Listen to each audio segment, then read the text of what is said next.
যশোরে জলবায়ু সহনশীল গ্রামীণ সড়ক অবকাঠামো সম্পর্কে সচেতনতামূলক প্রশিক্ষণ কর্মশালা অনুষ্ঠিত হয়েছে।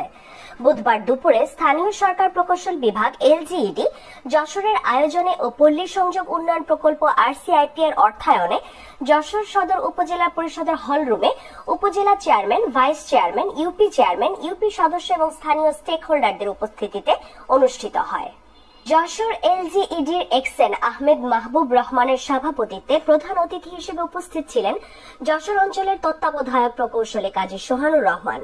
এছাড়া উপস্থিত ছিলেন সদর উপজেলার প্রকৌশলী আসিফ রেজা সহ আরো অনেকে।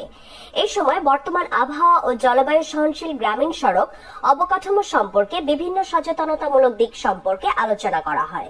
একটা রাস্তা আমাদের ডিজাইন নিল, অর্থাৎ একটা রাস্তা যখন আমরা কাজ করি আমরা ধরে রাখি যে এটা প্রায় 10 বছর কর্মকাল পর্যন্ত এটার একটা আমরা ডিজাইন পিরিয়ড হিসেবে চিন্তা করি। তো সেই 10 বছরের মধ্যে যদি দেখা যায় যে পানির যে উচ্চতা আশপাশের খালগুলোতে আছে সেই উচ্চতার সাথে সামঞ্জস্য রেখে আমরা এই সমস্ত কাঠামোগুলো করে থাকি।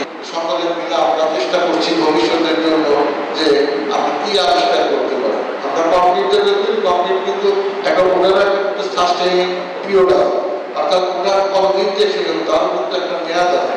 যদি মনে করেন যেটা রাস্তার গাড়ি না চলে তাও কিন্তু ওই স্ট্রাকচার নষ্ট হবে। কিছু নষ্ট হবে অনবরত একটা আমাদের ভাষায় পিট লোড, এইটা কিন্তু লং টাইম সাস্টেইন করতে হবে।